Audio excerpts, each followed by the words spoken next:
supposed to get a lobotomy? So what happened was it was the layout of the place was like kind of like a hospital, like an upper level of a hospital. There were hallways, and it was kind of that vibe of construction, like it was just like being in a hospital, but they were ETs. They were grays and whites and reptiles that were there. And he said, "Look, you guys knock it off." They were picking on me. They said, "Do you remember anything?" And at that point, I woke up and I had my memories back of my mom and dad, and I was back to myself, my 10-year-old self. Like, I didn't have memory of the 20 and back, but I could, and they said, "So do you remember what happened?" And I said, "Well, you guys just took me out of my bed." And they all started laughing. They laughed.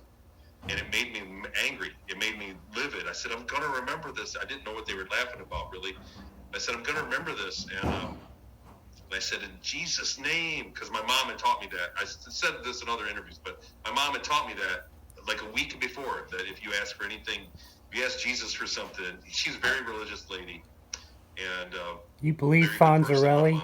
And she taught me that. She was teaching me religion. I was 10 years old at the time. So she taught me that, and I did that, and it affected the chronovisor. The guy watching the chronovisor actually was like, "Guys, knock it off. We're all going to get in trouble for this." It was okay, but now he's going to remember.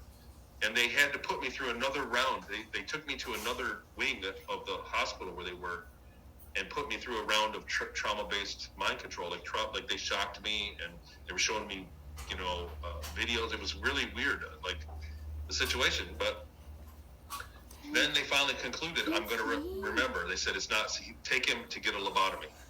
And that there was a reptile that escorted me, and he said, "Look, if this one doesn't work, they're going to lobotomize you, and you're going to be crippled for the rest of your life. You're going to go back and you're going to not be able to think. They're going to give you a surgery, and you're going to wake up in your bed tomorrow morning and be crippled, be mentally handicapped. So just go with it, whatever they try to do with you." And then, so they put me through that, and again, it didn't work. So they were like, "He's good. Just take him. He's going to go to surgery. He's going to get the surgery." And then he was bummed about it. I got